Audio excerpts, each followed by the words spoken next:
I think calling the clock is like a car horn, right? You get beeped at from behind, like you're not paying attention, like, oh shit, fuck you asshole, you know what I mean? It's the PokerNews Podcast. All right, ladies and gentlemen, welcome to the 906th episode of the PokerNews Podcast. I am Chad Holloway, joined by Kyna England and Mike Holtz at Level 9 Studio in Las Vegas. We got a good show, and I'm happy. You guys have made it to a lot of shows this summer, unlike last summer. I don't know if that's good or bad because it means you're not in a tournament, but yeah. All the gang's back together again. Here we are. Yeah. The boys are back in town. We're going to talk a lot. One reason we're here is because none of us are in the main event anymore. We're going to talk about that. We're going to talk about Daniel Negreanu's call for normalizing the clock and Will Kassouf giving a prime example of why that might be the case. Kyna, you had an interview with Jeff Platt from WSOP. I got to play on stream a little bit. We're going to talk about that. We're going to go into some recent tournament winners, including Shaun Deeb, who now looks to be the heavy favorite for the WSOP Player of the Year. And we're going to talk about Cary Katz, the PokerGO founder, winning a bracelet. And then Phil Hellmuth's story about Michael Madsen, who is one of my favorite actors who unfortunately passed away. And he was in the ESPN poker show Tilt. And then finally, Pokerriculum is back because my editor forgot to put in Maria Ho's video last week. So we're just going to run it back. Let us talk about the WSOP main event. The final numbers came in. It is the third largest WSOP main event in history with 9,735 entries, down though a little bit from last year's 10,112. Are you guys, either of you, surprised by this? I mean, look at that pay jump between second and first, though. What is it? 6 million to second, 10 million to first, $4 million pay jump. That's fine, right? That is, now when you look at the rest of them, I mean, it looks like they just on purpose kind of made it so that first place would be $10 million. Like, I think the ninth place or eighth place is $1 million still. So it's going from $1 million to $10 million. But at the final table gets the pay jumps aren't like that drastic until you get to that one. I actually like it. Yeah. I think, you win the biggest tournament in the history of poker. It should be a nice little payout. I know my colleague, Donnie Peters at PokerGO, thinks it should be 10 million now throughout every year, 10 million, until it grows to a much larger number where you can increase it. You think it's going to grow? I mean, with all this new tax stuff that's going on and, the laws, I don't know. It's hard to say. I know there's a lot of panic around that. I think a lot of it has to do with the Europeans not being here, and Vegas tourism's down about the same percentage. So I think that makes a lot of sense, right? Like if you have 7% less Vegas tourism, 7% less people in the main event, it kind of seems like a correlation. Yeah, no, I agree. I wasn't surprised by the number. I think I did get a little optimistic like some people did because the numbers were up in a lot of events throughout the summer. And it's like, okay, maybe this isn't getting impacted as much as we thought. But it's right about where I thought I was guessing like 9,500, 9,600 at the beginning of the WSOP. So it's right on par with that. And 10 million for first. I don't know, third largest WSOP still. So like it's not bad. Not bad by any means. And it will be interesting to see the future, like you said, next year with the tax laws and stuff. Were the other numbers for the rest of the series up, or were they down a little bit? Or I think overall they were up a bit. Some events were down a little bit, but others were up significantly. I haven't been keeping exact numbers. I know others in the industry do that, but interesting. They've been a little more optimistic, or they ended up being more optimistic than we initially thought before the WSOP overall. And we'll know, and the WSOP is coming to an end here in a week. We'll know exactly all the numbers, and be able to crunch a lot more. But we'll have to wait and see. Interesting. Let's talk Daniel Negreanu, who put out a tweet about normalizing calling the clock, which is something he's talked about before. He said, WSOP main event players normalize calling the clock. It's not personal. It is within your right as a player in the tourney. Went on to suggest, some other things, but basically just don't be afraid to call the clock. And, it's just business. It's not personal. What do you guys think? Do you guys call the clock? Do you hate calling the clock? Do you get angry when somebody calls the clock on you, Kyna? Nobody calls the clock on me. Like, I don't take that long. And if I am in a spot, it's rare, right? Like, I'll be in a spot where I'll think a long time and I'm like, sorry guys, give me a second. Yeah. And because I'm not a serial tanker, I don't think I've ever had the clock called on me. And if I did, it would be reasonable, right? Like, I would have taken probably too long, and I can't think of a single time that I have. But there were people, where it's just I started looking at the clock. I started noticing how much time they're taking. If they're taking an excessive amount of time all the time, give them a little warning, like, hey man, this is, you're doing this, like, this isn't gonna fly the whole time. You know what I mean? Like, Right. you don't need this much time every time you make a decision. Like, I understand big spots. I understand like raises, thinking about it, taking 30 seconds or so every time, but if it gets to be excessive, I kind of like we'll tell people in advance. And that usually kind of speeds people up a little bit too, I think. I think calling the clock on people a lot of times backfires where like if somebody calls a clock like right where the guy's like about to fold and then they take the whole 30 seconds, you know what I mean? I think calling the clock is like a car horn, right? It's a tool that needs to be used and you shouldn't be offended if it gets used on you, but most people are. Right? You get beat that from behind, like you're not paying attention, like, oh shit, fuck you asshole, you know what I mean? Like, or whatever. It's the same thing as getting the clock called on you. I see people get the clock called on them all the time. They're like, oh, they're like so offended. And it's like, it's within your rights to call the clock. And it's within your rights to take a little bit of time, but not that much. So like if the floor comes over and they say you've been taking too much time, you keep getting the clock called on you, the clock goes shorter every time. I think it's good because the game should be sped up. 30 seconds pre-flop near the bubble seems to be fine. 20 seconds, whatever. But like sometimes you get these guys who are tanking like a full minute for decisions. 50% of the field left, not even close. And it's like, what's happening here? You know what I mean? Yeah, it was, clock was the topic of discussion, but it led to should shot clocks be put into tournaments. There was a poll on PokerNews, should the WSOP add shot clocks to more tournaments? And 90% said yes. I would be within that 90%. I'm like you, Kyna. Nobody's going to call the clock on me. Maybe once a tournament if I find myself in the blunder, but I act, fairly quickly. But there are a lot of people out there who, I don't know, if maybe it's just their method of operation. They're like, I'm going to take 45 seconds every decision so that nobody can ever get a timing tell on me or something. Well, what's actually interesting is I've played a bunch of tournaments with shot clocks, and I think shot clocks significantly increase the amount of time that players take. And I know that's counterintuitive to what you would think. You would think if there was a shot clock, they would take more time.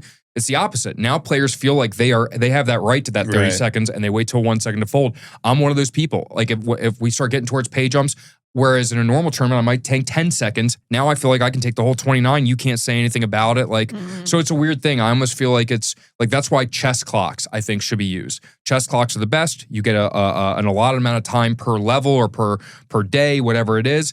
And it clicks on after, let's say, 5 seconds or 10 seconds, whatever, it starts running. That's what they do in GG online. That's what they do for the final tables. Everyone gets a chess clock. So you'll see some heads-up matches where a guy is 0 seconds. So they just have 5 to 10 seconds to make every decision because they've taken so much time beforehand. And I think that's good because that way you don't take the full 30 seconds. You know you have an allotted amount of time and you can use time when you need it. So I just think that's like a no-brainer, the best method. And it's just somebody needs to come up with a solution where maybe that's built in the WSOP Plus app, et cetera, et cetera. I don't know how you do it, but I think that's the most logical way to fix it. I mean, I've played very few tournaments with an actual shot clock, but I do like this chess clock, right? Where you have a bank and you're incentivized to not use time, burn time unless you really need it. I don't know, Kyna, is that something you think would be good for you? Would you like it, or just good for poker, or not so much for you? I mean, I'm like I said, just for me, I think I take a reasonable amount of time. I think if I'm playing with if I'm playing like a nightly or if I'm playing like with a bunch of recreational players, I might act slower than them. But like, I don't know. I think it's to each their own. I think you just need to kind of keep an eye on people. Maybe if it starts to bother you, just call the clock or give the guy a warning. Yeah. Well, one of the issues with the clock took place with Will Kassouf. You guys might remember him from several years ago. That video itself was annoying to watch. 9 high like a boss is what he's known as. He speech play. He was. I thought he was known for stealing all those chips from the casino. Well, there's Didn't he do that? Didn't he like steal from somebody else at the roulette table or something? It was like pretty public. He did. It was like a Big cash game. It was like a nobody cash game. He like just took like he was all in and he lost his stack, but instead he like grabbed the chips and like ran out. I'm pretty sure he also did something in roulette too. Oh, really? I'm pretty sure he was like stealing from somebody's chips in roulette or something like that. I do recall that there was some stuff written. No, and this is over. He's from the UK, and I know we did write something about that. In this particular hand, he basically got involved with a player named Sasha Cohen, and what ended up happening, I won't go into too many details, but Kassouf runnered the second nut flush, a king high flush, heart flush, and Cohen bluffed at it by shoving all in on the river. Kassouf then tanked for 10 minutes with the second nuts, doing his speech play, his his talk back and forth before a clock was eventually called Oh by my God, Cohen. 10 minutes? I would not have, I would have been looking at people to call the clock at my table. Come on, get it. I think it was going into a break, so a lot of the other people had left. Even worse. And then so He Cohen. did this to Sasha. That's so wild. You know Sasha? Yeah. And ended up calling and, of course, doubled up. And but people were, 10 minutes with the second nuts. I don't know. This is maybe one of those instances with the clock. Do you call it sooner? I don't know how long. I mean, yeah, definitely. If you take 10 minutes, Will Kassouf is getting the clock hold on minute 1, dog. Minute 1. We don't actually have video of that hand, but Poker News did catch video of another hand where Kassouf ends up bombing the river. And I'm going to show it to give you a little taste about, if you're not familiar with Will Kassouf in the speech play, he's in line with Martin Cabral kind of table talk. Check it out.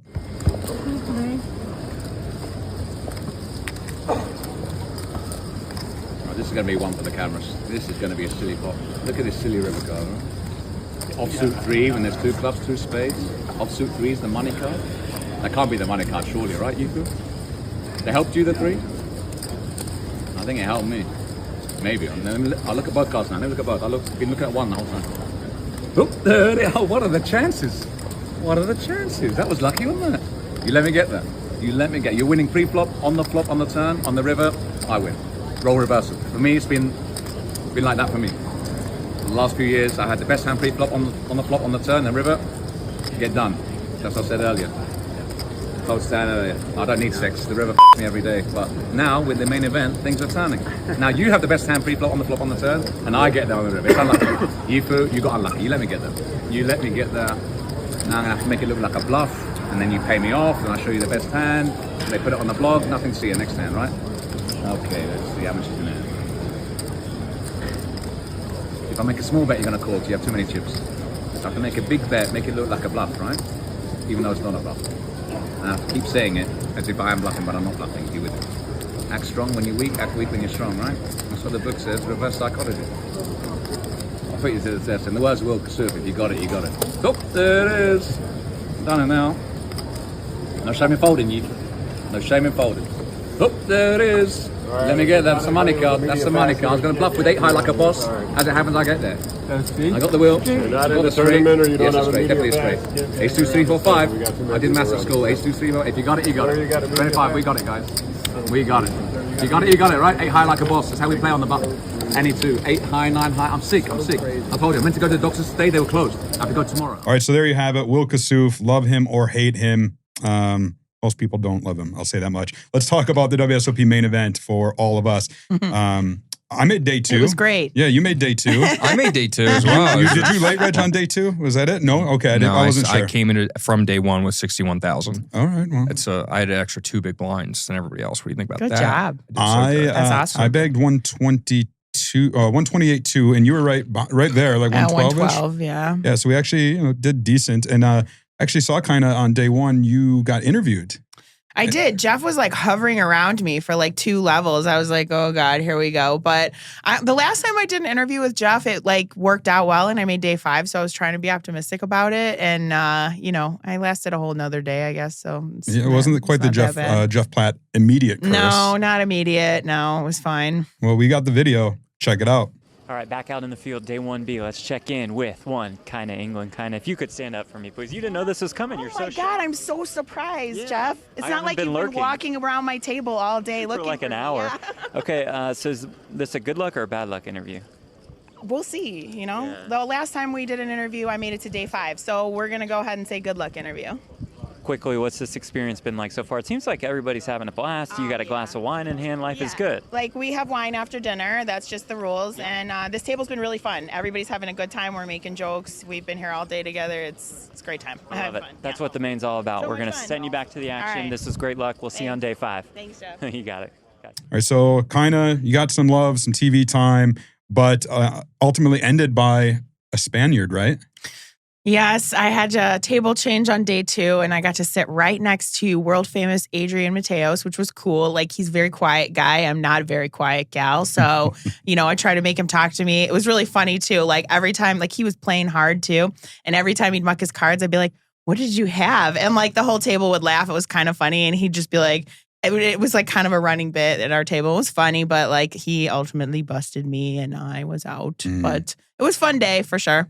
We want to talk about your new hoodie there too, by the way. Well, this is not new, but like everybody seems to like this one. I get a lot of compliments on this one. This is Tilted Compass. If you want to check out their website, they got some cool merch. They got MSPT merch. They've got some sick backpacks too. They're going to be adding new stuff soon to their website. So check it out. Use code Kyna for 15% off. Awesome. And you can find the link in the description. Oh yeah, they're sick hoodies. I love them. Yeah. And Mike, what about your main event? I know, I didn't see you get interviewed with Jeff Platt, but I did see your Instagram about your demise. No, like I don't even get it. I wrote down all the hands I played. Like they're so crazy. The first day I didn't get aces, kings, or queens at all. I got no ace king, no ace queen, and I was up to like 118K at one point. Ended the day with 61.6, which is like that's a fine day. Whatever is what it is. A little extra than starting. Day 2 was just like the craziest thing of all time. Just like the pots I play. Like at one point, there was a button open. I shoved 19 bigs from the small blind with king queen. The button called me with deuce 4. Okay, I won. I doubled up. Yay. Yeah, it's very sick stuff. I played another hand where I opened under the gun and next to act 3-bet me with pocket 3s, and I had jacks. I just called and the flop came 3-3-5. And then checked at the river, 1 bet I lost. I'm like, okay, interesting. I had aces run into ace 10 suited where Bob Mathers, good friend of mine, he hit a royal flush on the river where I hit the nut straight. So it was jack. Oh, I didn't know it was Bob in that hand. It was Bob in that hand. It came king and jack of spades, turn 10, river queen of spades. So he had ace 10 of spades for the royal and I had pocket aces red and club and red. So I had the nut straight. He bet most of my chips. I called, obviously, table the royal, and then I had pocket 8s versus ace queen and lost a flip. So that some of that standard, others, I don't know. I don't see too many royal flushes against aces, and that spot's pretty annoying. I had a relatively smooth day 1, which I was surprised about. No huge pots, just slowly chipping up. And then about 90 minutes left in the day, our table was about to break, and they said, "Oh, one of you is going to go to the feature table, like the main stage, number 1 table, and high card it." And I got that ace of spades, so I get to go up on the PokerGO stream. Eric Lindgren was there, John Riordan, Joe Bartholdi, and I ended up going there with like 104,000. Chipped up to, like I said, 128 by the end of the night. And it was fun. And I played a couple hands that we're going to show here in a minute. And I also did a little, I'm just sitting there bored and I was reading the table, and PokerGO has all these sponsors like Oats Overnight and Copeg playing cards and GTO Wizard. And so I'm like, you know what? I have to shout out sponsors on the podcast all the time. Let me make this worth their while. And so I said, here's what I'm going to do at the end of the night. I'm going to put on a true classic tee. I'm going to go and review with GT and blah, blah, blah. You'll see it. We're going to show that little sponsor call out and a couple hands that I actually played on stream. Check them out. Well, I'll tell you what I'm going to do when this is done. We go home. I'm going to put on a nice true classic tee. I'm going to fire up the replay PokerGO presented by PokerStars. Maybe make some Oats Overnight and run some of these hands through GTO Wizard. These hands that were played with Copeg playing cards. Chad's looking the part today. I'm feeling some swag from Chad. Those shades are killer. I'm feeling kind of some swag out of Chad. He's looking pretty confident. I think, he plays a lot of poker. He has a lot of deep runs as well under his belt. Been playing for a long time. Very comfortable player. Any podcasts or who's playing? Just week off, right? Yeah. I mean, speaking of, like to come once, once a year. Players with a good level of play while inebriated, Chad Holloway probably high on the list.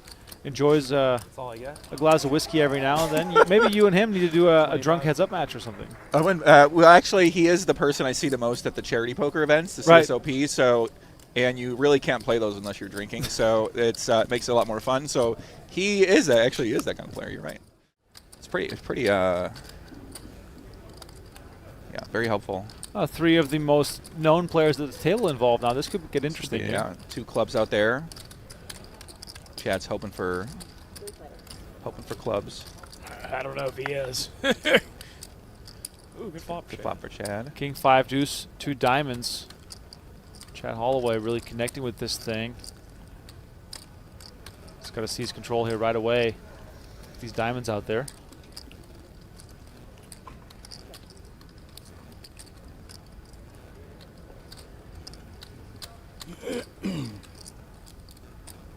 $4,800 in the middle. Let's see what he comes with.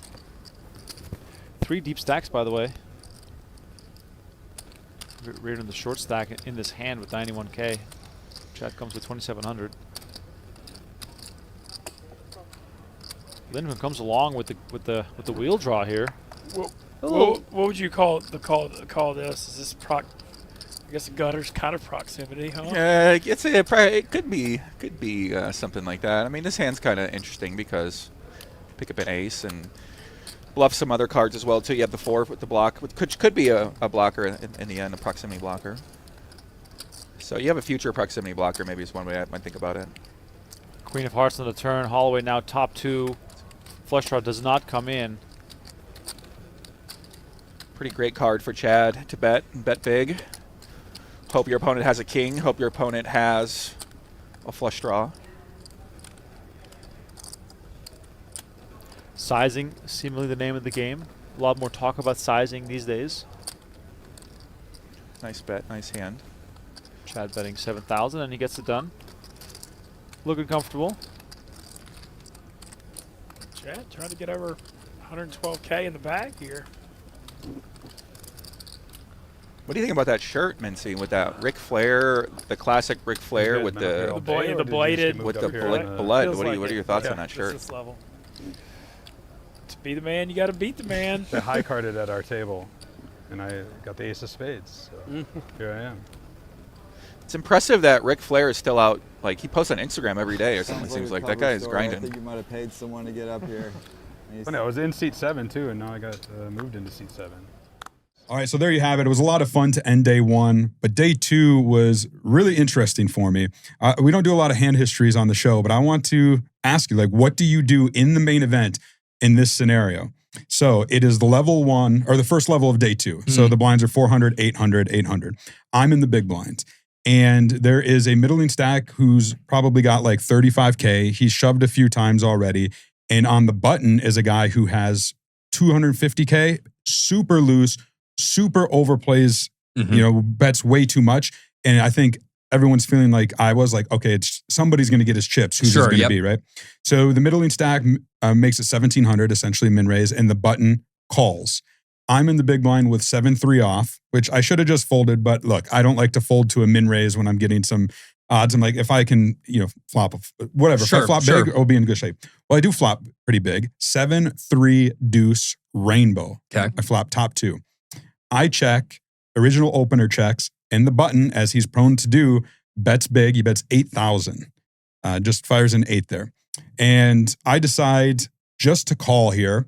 I'm thinking there's a chance that the middling position has like a pocket pair, he jams or what have you at the very least. So I just call, the original raiser folds, right? Okay. So I'm thinking, all right, this is my chance to get this guy. Turn 10 of diamonds. So it puts 2 diamonds out there. 2, 3, 7, 10 with 2 diamonds. Okay.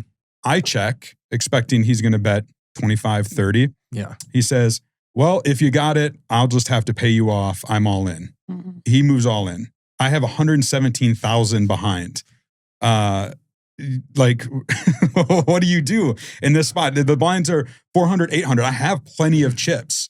And this guy who's a maniac just jams all in on you. So this is what I'll say is the way I would look at this hand is I would look at how he's played every other hand. Has he given a speech and then bet? And have you seen his cards? I would assume probably not. Generally, someone gives a speech and then says, well, if you got it, you got it, and they go all in. They got the nuts. But here it's kind of weird. Like, he would have to have the other one combo of 7s, 1 combo of 3s, or 3 combos of 2s. There's not a lot of combos. 10s. He could have pocket 10s, yeah, but is that the guy that would call 10s? I mean, I think he's just gonna have a lot of he could just have he could literally just have like ace 5 off or like ace 10, but he gives a speech. So it's kind of interesting. Like, if he doesn't give the speech, I'm never folding. But with the speech, I don't know. I don't think it's crazy to fold or call. But with the speech, I think probably lean fold. I don't know, man. I mean, it put me in the blender. Like, when we talked about the clock earlier, I usually don't take more than a minute in almost any decision. I think I hit the tank like 5 or 6 minutes. Does he have any here. gold on? Gold? No. Does he have any jewelry at all? No, he just was, How old is he? 55-ish, give or take. Fold. So I ended up folding, thinking, okay, well, there's going to be a better spot. I thought, knowing him, he the worst I could see him doing this would be, the flush draw, which he's still got plenty of outs. He might do this with like ace 10 or something. He paired the 10 and is just going nuts. Even then, if he hits a 10, the ace, or I get counterfeited with the deuce. And then I did think there's a chance like maybe he has a set and he's just way overplaying it. Yeah. He did not show. He did later claim to have pocket 10s. And I said, well, if you had pocket 10s, you cost yourself a lot of chips, right? Because if he bets 20K, 30K, I eventually maybe get it in. I don't know. But that one put me in the blender. And I was just curious because, if I had 50K or something, easy, let's get it in. But I don't even know if that's true, honestly. I think the speech is like so polarizing. I don't think I've ever seen someone give a speech and then overbet jam and not have it. I don't think I've ever seen it. It's the same thing. You never see anyone do this. If they have pocket aces, the tip for you viewers, someone raises and they have so let's say someone makes like 5K and someone has 50K. If they look at their cards and then immediately go to their stack and then just bet half their stack, they have pocket aces 100% of the time, nothing else. So it's one of those things where it's like, I don't know, that's a pretty dead read to me that the guy's got it. But who knows? I mean, it's the main event. I saw some crazy stuff. I got bluffed by deuce 4 2 different times on day one, actually, in pots where they had no equity at all. So the main event's a different beast. Who knows? But I mean, there was a point I regretted not calling there because I proceeded to lose a lot more chips. I went into the dinner break with 15K and thinking, all right, well, this sucks. Yeah. Had a drink or two on dinner break, as Kyna and I, like to do. A drink or two. Yeah. And proceeded to return and spin that 10K up to 15K up to 185. Let's get it popping like pork bacon. Yeah, I was cruising. I had aces. I doubled up, and but then promptly ran kings into aces to lose all but 10 bigs and then sevens into tens. And that was all she wrote about an hour before bag and tag on day 2. It sucked. Yeah. But I'm long overdue to run kings into aces, not going to lie. It's been years since I've done that.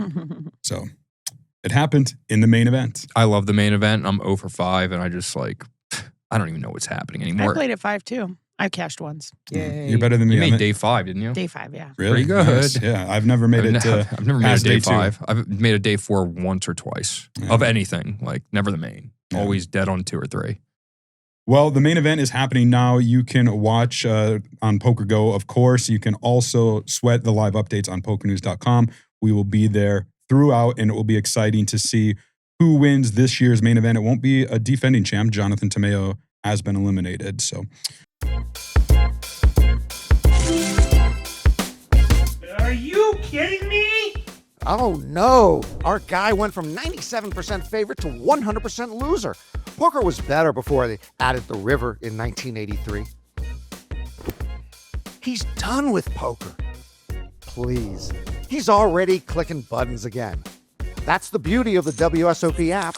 Win or lose, you can just keep playing.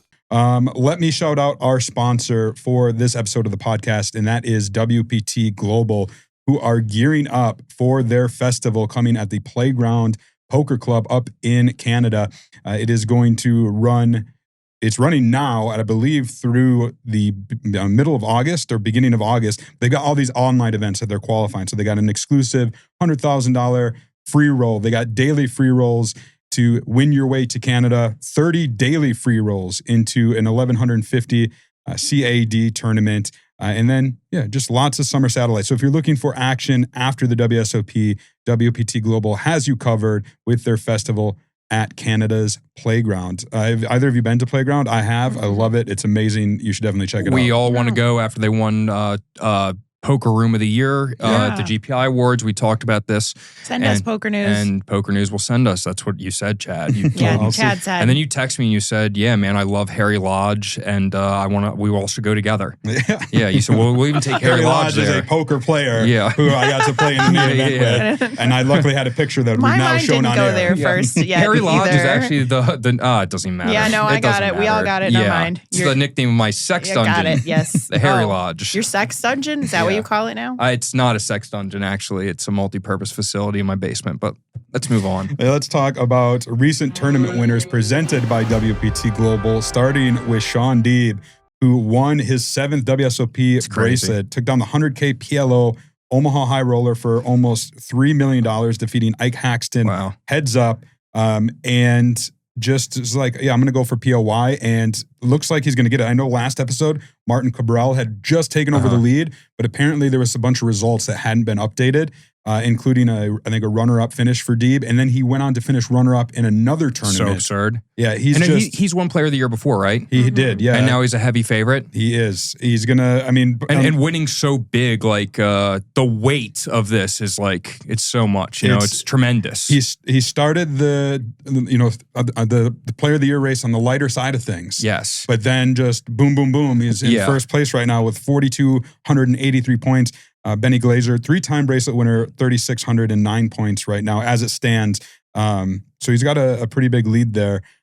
A lot of people are saying, like, I mean, come on, you win 3 bracelets, you deserve to be player of the year. 100%. But I mean, Deeb, I think, has a bracelet and 3 runner-up finishes and a 3 third. runner-ups? Yeah. Oh, I mean, wow, that's crazy. I don't know. He kind of came out of nowhere, honestly. Yeah. Like, this was like, all right, Benny's going to have it easily, right? 3 bracelets early on, and then Martin Cabral all of a sudden, and now Shaun Deeb coming from behind. And I think he might have skipped the main event to pursue other, the other side events, because he really wants to lock up this player of the year. I don't what are you thinking? No. What are you hearing about Shaun? No, that's great. I mean, he's putting in the work. Like, he plays every day. You know, he's a good player. It was when I was playing the main event too on day 1, my table was like right next to the final table, and I could just hear the excitement. People were excited for him. He was pumped. So very cool. Yeah, we'll have to wait and see. I'd be surprised if he doesn't win it at this point, but we still got a week left of the WSOP, and we'll be keeping a close eye on that player of the year race. I do want to shout out event number 78, which was the $600 PokerNews Deepstacks Championship. 2nd year in a row we've had this event, and it culminates with all the daily deep stacks. We qualify players into this. 5,667 entries. I was 2 of those. Unfortunately, didn't bag, but one player who did was Nick Ahmadi, taking it down, turning $600 into $302,000. Wow, that's pretty sick. I like Nick too. I know him. I mean, we're not like buddies or anything, but every time I play with him, I chat with him. He's good friends with my friend Elon Eat, and from Atlanta, I believe, and he's actually like a part-time dentist. So I always say, "Hey, it's Nick the dentist." I did not know that, actually. I don't go to part-time dentists. My dentists, they work 50 hours a week. Well, he with works teeth. like at a practice. I think it's a family practice, and he is a dentist. He just works part-time so that he can pursue other things. Yeah, no, I was making a joke. What a good job, right? A couple of my European colleagues who were here this summer, they're intent. They believe that Vegas has more dentists than anywhere else. I agree with that. You think? Yeah, no, it's that's 100%. what they say. No, I agree with them 100%. I was literally thinking that today. I was passing by at this place, it's like American dentistry, and it's like a new place. I'm like, there's like 6 different dentist places I've seen. You have to be careful everywhere. You have to be careful out here too, though, because some of them swindle you. Like when I first moved here, I tried to go to the dentist, and this guy was just like, "You need this, crowns, blah blah." I'm like, "What? No, I don't." I flew home to Chicago, went to my regular dentist, and they're like, "No, it's fine." But I do have a good dentist out here. And funny story, now I have a gold tooth. I'm a pirate. I just got a gold crown. Yeah, I thought it would be lucky for the main event. Got my gold nails too. Was not. It's all right next year. One person who was lucky was Cary Katz, El Jefe of PokerGO. He was the founder, owner. He's never had a bracelet until now. Event number 83, the 2,500 No Limit Hold'em Freeze Out. He had a huge rail in this one, and he took it down for $449,000. How did Cary Katz get his wealth? Was it like he like student loans or something? He does student loan company, right? Yeah. No, that's good for America. And he good for him for winning that bracelet and getting $450K. Yeah. It's like 8 students right there in one thing. Like, he's good now. I mean, sometimes just 4. Yeah, I was going to say I'd be one of 4. But I feel like it's a detriment to me to say this, like for myself personally, but like I don't know what's going on there, man. You do student loan stuff. I don't really like you. I mean, it's like pretty crazy. I don't love it either. Yeah, like it's like, oh, probably ruining America. No big deal. We're fine. Everything's fine. We're good. I mean, for poker, at least, he's he's kept everything behind a paywall. It's perfect. We wouldn't have now PokerGO. I'm being a hater. Yeah. We'll see. But takes down a bracelet, had a lot of love on the rail. I think his family was there. So I wanted to give him a shout out, and also give a shout out to one Chris Moneymaker, who wasn't at the WSOP, but he went over to the Aria and took down the 1,100 Moneymaker Poker Tour. $1,700 Moneymaker Tour. Was that Aria? No, it was MGM. MGM. Yeah, so my bad.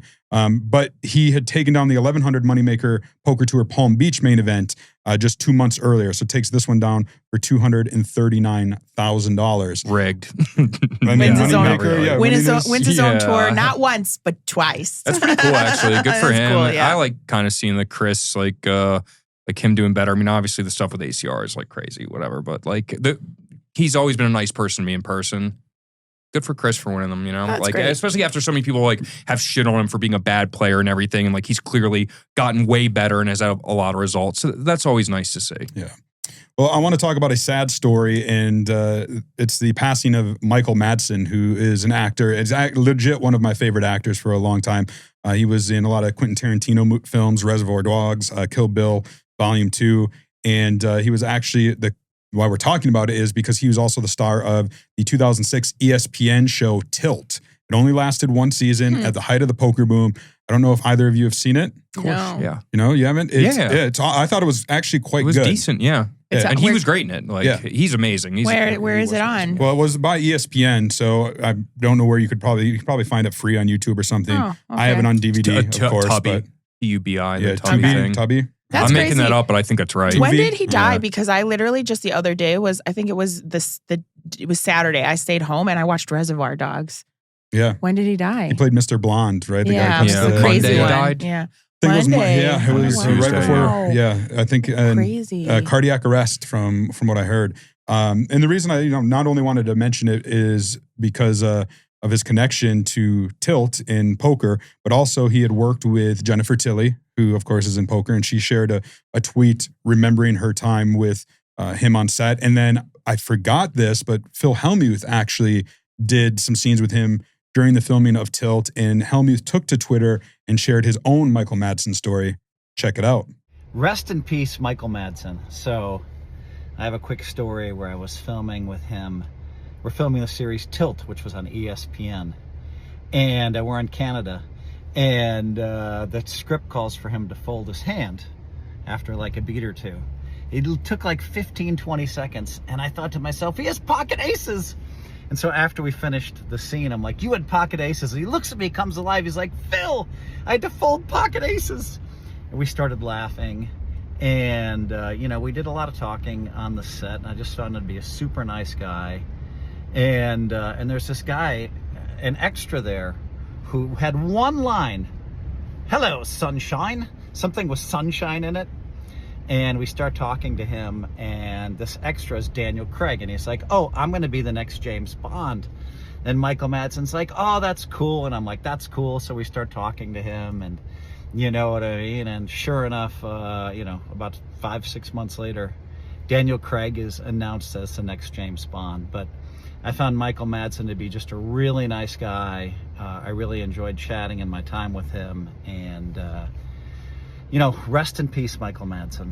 All right, we are back. I want to shout out Maria Ho's Pokerriculum one more time because she sent us a video that the editor forgot to put in last week. So we're going to show that in a minute. But remember, Pokerriculum, if you want to win a copy of this, you can do so. I'm going to tweet out and you're going to have to just retweet for maybe a chance to enter. Or no, what did I say? Sorry. Write Pokerriculum on the comments section of this YouTube video. Then you'll be entered to win. This has actually been quite popular. She's been tweeting out pictures of people holding this, right? Yeah. So like, here, you have a peek. It's funny. It says 14 plus on the back, and it says not a toy. It's not a toy. 14 plus is the age for gambling these days, huh? Well, it's not gambling. Yeah, you can play for non-money, right? Very cool. It's meant to help you learn poker as you play like a home game.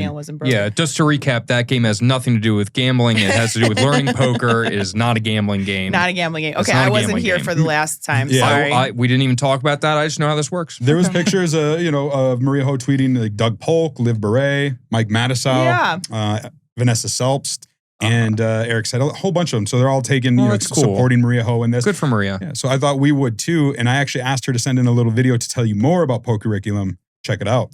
Well, I wanted to tell you a little bit about the game Pokerriculum, which I developed with my good friends Kim and Vinny Caramelli. Think of it as an expansion pack for your home game. So, if you have a weekly game where all of your friends get together to play a little hold'em, then Essentially what this does is it gives you certain tasks to accomplish during that home game session.